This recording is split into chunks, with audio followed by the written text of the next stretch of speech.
ఈరోజు దాదాపు 30 నుంచి 50 మంది వరకు కూడా శిక్షణ పొందినటువంటి యువకులకు జాబ్స్ అవ్వడం. ఇప్పుడే గ్రూప్ 4 స్కూల్ అసిస్టెంట్స్, దాంతోపాటు సిఆర్పిఎఫ్ కానిస్టేబుల్స్, దాదాపు పోలీస్ డిపార్ట్మెంట్లో జాబ్స్ రావడం జరిగింది. ఇట్లా ఇంకా చాలామంది ఉన్నారు. ఇంకా రాబోయే ఇంకా ఎగ్జామ్స్ ఉన్నాయి కాబట్టి దానిలో కూడా తప్పకుండా చాలామంది యువకులు క్వాలిఫై అయ్యి తప్పకుండా ఉద్యోగాలు సాధిస్తారని చెప్పి ఒక నమ్మకం, విశ్వాసం ఉంది. వాళ్ళందరూ కూడా హృదయపూర్వక అభినందనలు. ఎందుకంటే కోచింగ్ పేరు మీద హైదరాబాద్ లక్షల కోచింగ్ ఇస్తుంటే కోచింగ్ పేరు మీద ఖర్చు పెట్టే ప్రయత్నం చేస్తూ ఉన్నారు. ఇంట్లో ఖర్చు పెట్టలేని పరిస్థితి, డబ్బులు లేని పరిస్థితి, కోచింగ్లు తీసుకోలేని పరిస్థితి ఉన్నటువంటి విద్యార్థులకు ఇలా శిక్షణ ఇవ్వడం ఒక లక్ష్యంగా పెట్టుకొని శిక్షణ ఇవ్వడం జరిగింది.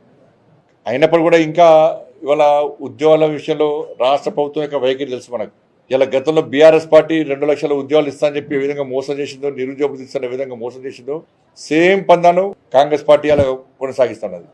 బిశ్వాల్ కమిటీ నివేదిక ప్రకారం 2 లక్షలు ఖాళీ ఉందని చెప్పి గత ప్రభుత్వం చెప్పింది, ఈ ప్రభుత్వం చెప్పింది. బీఆర్ఎస్ సీఎల్ఏ మేమే ఇస్తాం, 2 లక్షల ఉద్యోగాలు సంవత్సరం లోపల ఖాళీలు పూర్తి చేస్తామని చెప్పి కాంగ్రెస్ పార్టీ ఎన్నికల్లో హామీ ఇచ్చింది, యూత్ డిక్లరేషన్ ఇచ్చింది. ఇవాళ 20,000 జాబ్స్కు నోటిఫికేషన్ ఇచ్చి 50,000 జాబ్స్ ఇస్తామంటున్నారు. ఆ 50 కూడా ఇవ్వలే. ఇచ్చింది 20,000 జాబ్స్ నోటిఫికేషన్ ఇచ్చారు, 50,000 జాబ్స్ ఇస్తామంటున్నారు. వాళ్ళని ఇవాళ 4,000 నిరుద్యోగ బుద్ధి ఇస్తున్నారు, 4,000 ఇంతవరకు ఇవ్వలే. ఇదే కాంగ్రెస్ పార్టీ గతంలో బీఆర్ఎస్ పార్టీ విమర్శించింది నిరుద్యోగ బుద్ధి ఇస్తాను ఇవాళ చెప్పని. ఒక్కొక్క విద్యార్థికి, నిరుద్యోగ యువకునికి కాంగ్రెస్ పార్టీ 48,000 రూపాయలు బాకీ ఉన్నది. వాళ్ళు 48,000 రూపాయలు ఒక్కొక్క నిరుద్యోగ యువకునికి ఇవ్వాల్సిన బాధ్యత కాంగ్రెస్ పార్టీ మీద ఉంది. సంవత్సరం లోపల ఉద్యోగాలు ఇస్తానని చెప్పి ఇంతవరకు ఇవ్వకపోవడం కాకుండా ఇంకా ఆత్మహత్యలు తీసుకునే పరిస్థితి, కోచింగ్ సెంటర్ తిరిగే పరిస్థితి. కానీ బయట మాత్రం గప్పాలు కొట్టుకుంటే ఇలా కాంగ్రెస్ పార్టీ టైంపాస్ పాలిటిక్స్ చేస్తున్న విషయాన్ని ఇలా నిరుద్యోగ యువత గుర్తించుకోవాల్సిన అవసరం ఉంది. ఇలా నరేంద్ర మోడీ గారి ప్రభుత్వం రోజ్గార్ మేళా పెడుతుంది. ఇలా 10 లక్షల మంది యువకులకు కేంద్ర ప్రభుత్వం ఉద్యోగాలు ఇస్తా అని చెప్పి ఇచ్చిన మాట ప్రకారం 2023 ఆగస్టు 22 రోజు రోజ్గార్ మేళా ఫస్ట్ స్టార్ట్ చేసినాం. ఇప్పటికే నేనే స్వయంగా 2-3 రోజ్గార్ మేళకు అటెండ్ అయినా. నేనే నిబద్ధతతోని, నిజాయితీతోని, ఎక్కడ ఎలాంటి అక్రమాలకు పాల్పడకుండా, ఎలాంటి పైరవీలు లేకుండా, దళారీ వ్యవస్థ లేకుండా సరైన పద్ధతిలో నోటిఫికేషన్ తీసుకుంటూ, సరైన పద్ధతిలో పేపర్ లీక్ కాకుండా పరీక్షలు నిర్వహిస్తూ ఇప్పటివరకు 14 రోజ్గార్ మేళలు నిర్వహించినాం. 14 రోజ్గార్ మేళలో 9,25,000 మందికి జాబ్స్ ఇచ్చింది కేంద్ర ప్రభుత్వం, మోడీ గారి ప్రభుత్వం. 9,25,000 మందికి కేంద్ర ప్రభుత్వ ఉద్యోగాలు ఇవాళ 2 సంవత్సరాల లోపల ఇచ్చిన విషయాన్ని గుర్తుంచుకోవాల్సిన అవసరం ఉంది. దీనికి కాంగ్రెస్ పార్టీ సమాధానం చెప్పాలి. కాబట్టి కాంగ్రెస్ పార్టీ ప్రభుత్వం వెంటనే దీని మీద శ్వేతపత్రం విడుదల చేయాలి. యూత్ డిక్లరేషన్ మీద రాహుల్ గాంధీ గారు వచ్చి సెంట్రల్ లైబ్రరీకి పోయి సంవత్సరం లోపల 2 లక్షల ఉద్యోగాలు భర్తీ చేస్తాం, నిరుద్యోగ భృతి ఇస్తామని చెప్పి ఎవరైతే చెప్పారో వాళ్ళు నిరుద్యోగ భృతి ఒక్కొక్క విద్యార్థికి 40,000 రూపాయలు బాకీ ఉంది. వాడిపై ఇప్పటికి ఇవ్వకపోవడానికి కారణాలు ఏంది? కాబట్టి ఈ విషయంలో తప్పకుండా మేము కాంగ్రెస్ పార్టీ మీద ఆందోళన ప్రారంభిస్తాం. ఎందుకంటే ఇలా చదువుకుందాండి కనీసం ఇప్పుడు మన కొత్త ఇబ్బందులు స్టార్ట్ అయినాయి. ఫీజు రియంబర్స్మెంట్ 7,000 కోట్ల రూపాయలు బకాయిలు నెయ్యాలి. అవి కూడా ఇన్స్టాల్మెంట్లకే ఇస్తా అంటుండ్రు రాష్ట్ర ముఖ్యమంత్రి. వాళ్ళు ఏమో లోన్లు ఇవ్వాలి వాళ్ళకు. వాళ్ళు ప్రభుత్వాలను నమ్మి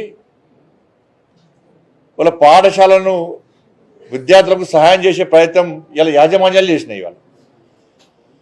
ఇవాళ కనీసం జీతాలు ఇవ్వలేకుండా, ఇల్లు కిరా కట్టడం, కనీసం కరెంటు బిల్లు కూడా కట్టలేని పరిస్థితిలో ఇలా పాఠశాల, స్కూళ్ళు, కాలేజీ యాజమాన్యాలు, విద్యాసంస్థలు యాజమాన్యాలు అంటే దాని ప్రధాన కారణం గతంలో ఉన్న బీఆర్ఎస్ పార్టీ, ఇప్పుడున్న కాంగ్రెస్ పార్టీ. ఇదే కాంగ్రెస్ పార్టీ ఎన్నికల ముందు హామీ ఇచ్చేది, ఫీజు రియంబర్స్మెంట్ విషయంలో బీఆర్ఎస్ పార్టీ విమర్శించేది. వాళ్ళ అధికారులకు వచ్చినా మాత్రం ఇలా ఇన్స్టాల్మెంట్లకు ఇస్తామని చెప్పి అలా తప్పించుకునే ప్రయత్నం కాంగ్రెస్ పార్టీ చేస్తున్నది.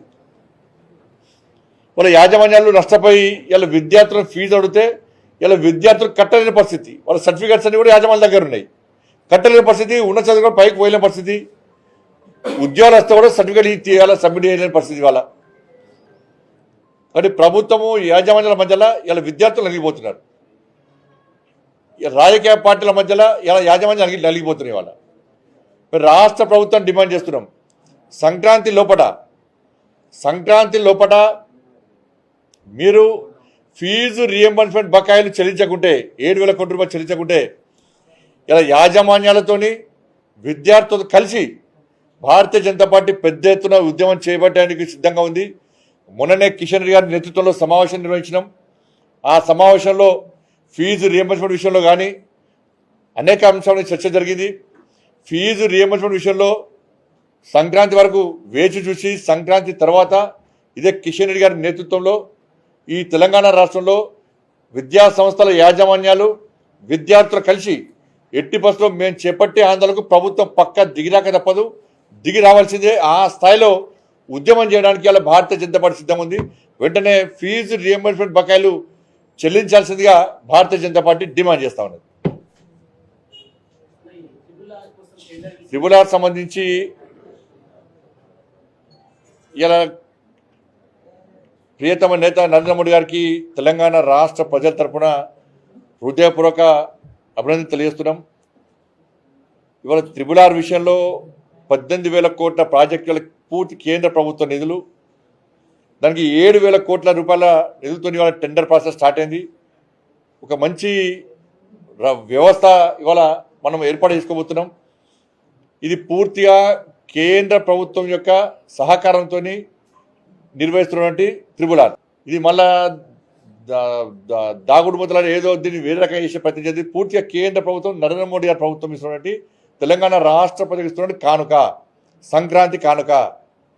కానీ దీనికి సంబంధించి భారతీయ జనతా పార్టీ సంబంధించినటువంటి ఎంపీలు కానీ ఎమ్మెల్యేస్ కానీ ఇతర నాయకులందరూ కూడా కేంద్ర ప్రభుత్వానికి విన్నవించడం, సరే అనేక పార్టీలు విన్నవించవచ్చు, కానీ ఈ మధ్య ఒత్తిడి తీసుకురావడం, దానికి స్పందించిన కేంద్ర ప్రభుత్వం వెంటనే ఈ ప్రాసెస్ స్టార్ట్ చేయడం చాలా సంతోషంగా. ఇదే కాంగ్రెస్ పార్టీ అంటేనే మోసం, అబద్ధాలు. నిన్న కాక మొన్న మరణించిన మన్మోహన్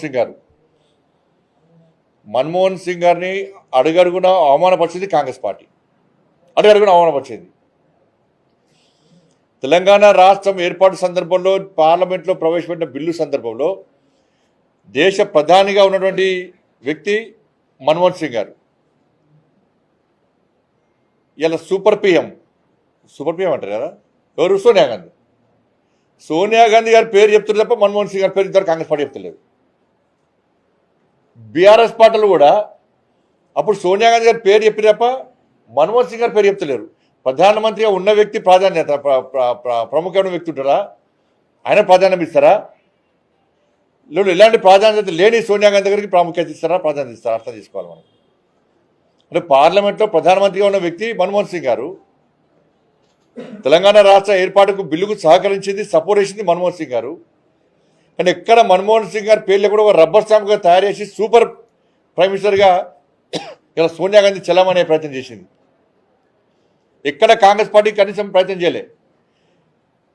అట్లా ప్రజాప్రతినిధి విషయంలో సుప్రీంకోర్టు తీర్పిస్తే దాన్ని సరి చేస్తూ మన్మోహన్ సింగ్ గారు 3 నెలల కాల వ్యవధి ఇచ్చాడు. దానికి ఆర్డినెన్స్ తీసుకొచ్చారు. సుప్రీంకోర్టు తీర్పిచ్చిన వెంటనే డిస్క్వాలిఫికేషన్ విషయంలో, అనర్హత విషయంలో సుప్రీంకోర్టు వెంటనే చేయాలని చెప్పిన తర్వాత మన్మోహన్ సింగ్ గారు ఏం చేసినట్టే దీనికి 3 months సమయం ఇద్దామని చెప్పి మన్మోహన్ సింగ్ గారు కొత్త ఆర్డినెన్స్ పట్టుకొచ్చారు. దాన్ని ఇదే రాహుల్ గాంధీ గారు మొత్తం చింపేసిండు. అందరూ చింపేసి అవమానపరిచిండు మన్మోహన్ సింగ్ గారు. లాస్ట్కి ఏమైంది, ఆయన చింపేసిన పేపర్లే వయనాడు విషయంలో ఆయన మెడక చుట్టుకున్నది. ఇలా సుప్రీంకోర్టు తీర్పిస్తే మళ్ళీ కోర్టుకు వెండి. ఇలా కేవలం మన్మోహన్ సింగ్నే కాదు, పివి నరసింహారావు గారిని అంత్యక్రియలు చేయకుండా ఎట్లా అవమానపరిచారు, విపి సింగ్ గారు మాజీ ప్రధాని విపి సింగ్ గారిని ఇలా ఢిల్లీలో అంత్యక్రియలు జరగకుండా ఏ విధంగా అవమానపరిచారు. ఇవన్నీ కూడా అవమానపరచడమే కాంగ్రెస్ పార్టీ యొక్క ఆనవాయితీ. ఇలా మన్మోహన్ సింగ్ గారికి కేంద్ర ప్రభుత్వం సరైన గౌరవం ఇచ్చింది. ఒక దేశ మాజీ ప్రధానిగా ఆయన సేవలను గుర్తించే ఇలా కేంద్ర ప్రభుత్వం సహకరిస్తున్నది. కాంగ్రెస్ పార్టీ మాత్రం మన్మోహన్ సింగ్ లాంటి వ్యక్తులను అనేక సందర్భాల్లో అవమానించిన విషయం వాస్తవం.